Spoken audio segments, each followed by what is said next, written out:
guys, ito karga tayo ngayon oh.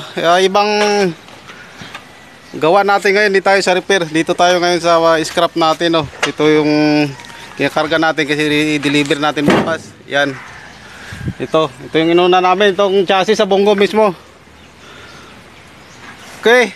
So ikutin lang natin ang camera para makita nyo pa lahat no, pati yung mga ikarga natin, yung mga pewter, yung mga pisa ng motor.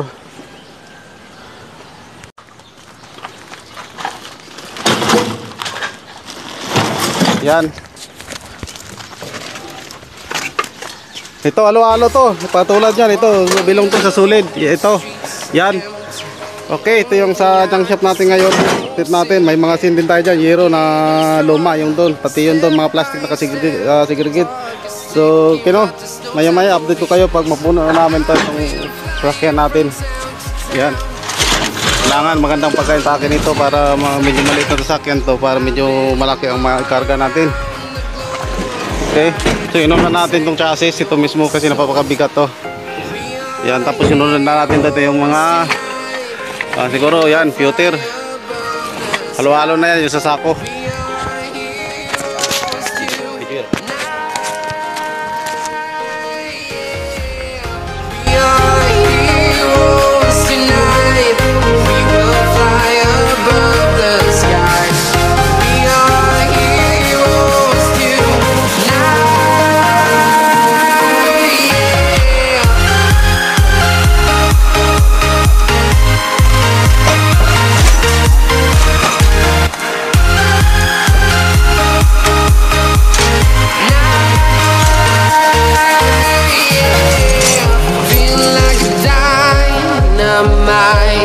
Ready to explore right up in the sky. I need you to listen, I need you to hear, and don't show any fear. I've been flying from town to town, from London to Taiwan. I've been all around the globe trying to protect your soul. We are heroes tonight. We will fly above the sky. We are heroes tonight. Yeah. We are heroes tonight. We will fly above the sky. We are heroes tonight.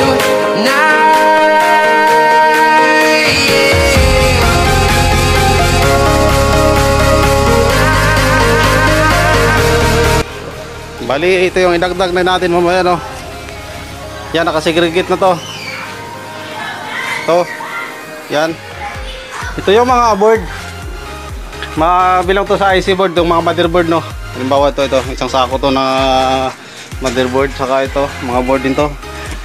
IC board to. Tapos bilong dito, halo-halo na. May mga sa TV board na rin to, ito sa ilalim. Saka ito, battery, saksak din natin yan. Yan, ito mga battery na to. Okay. Yan. Ito rin, sulit to. Ito yung 60 kilos na pewter sa loob, tingnan nyo. Pewter po yan lahat. Pisa sa makina sa motor at saka makina sa pambot. Ito pati ito guys, ito pewter lahat to. Yan. Bali dagdag din namin to mamaya no, sa karga. Yan.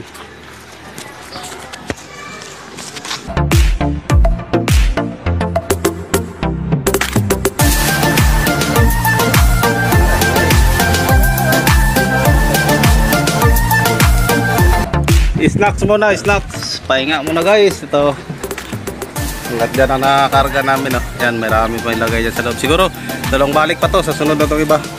Adjust na namin kung hanggat saan ang makarga namin dito. No? Kasi yan, marami pa mga rim doon.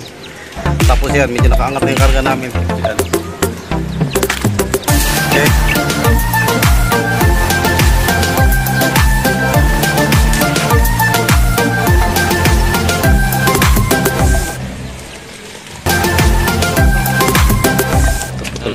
Irit-irit na siya.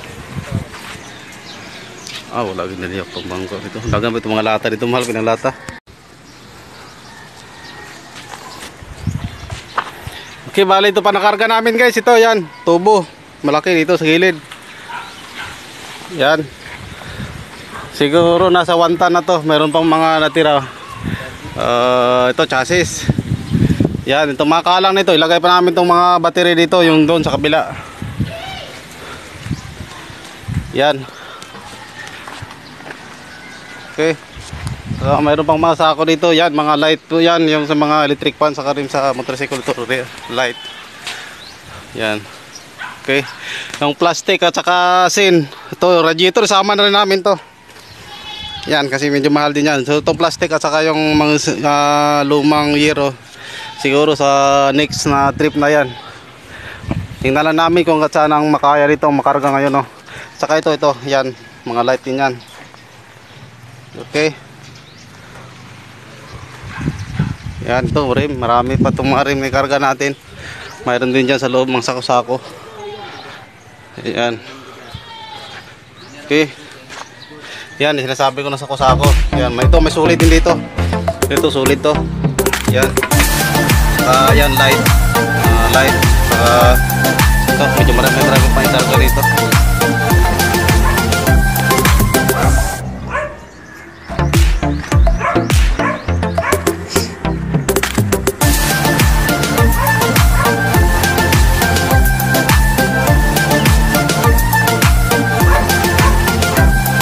Ito, hugas ito.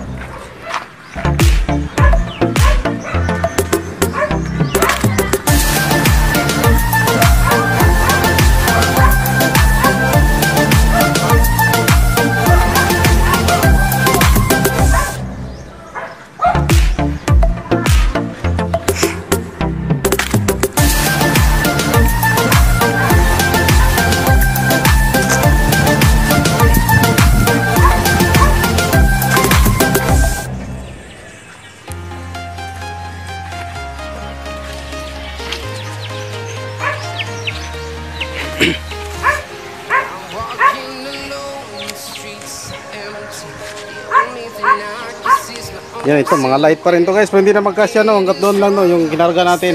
Yan, loaded na po yan, hindi na pwede dagdagan. So ito, sa sunod na ito nabalik natin. Ito light din to, yan to, mga light din to. Ito light din to, yan. Okay, yan, mayroon din dyan light at saka yung Euro natin. Hindi na magkasya sa truck natin, no. Plastic at saka lata, nandiyan din, hindi na natin kasya. Siguro sa sunod na ito na trip. Yan to, marami-rami na rin to, yung Euro natin. So yan, light. Okay. Yan, yung mga upuan na yan, tinatanggap din yan guys, yung mga plastic na yan. Yung mga pundido na yung plastic na maitim, yung sa paa ng mga electric fan, hindi po tinatanggap po yan. Yung mga plastic na hindi tinatanggap sa mga rektahan, no, sa mga junk shop. So, okay, ito muna yan. Sunod na to.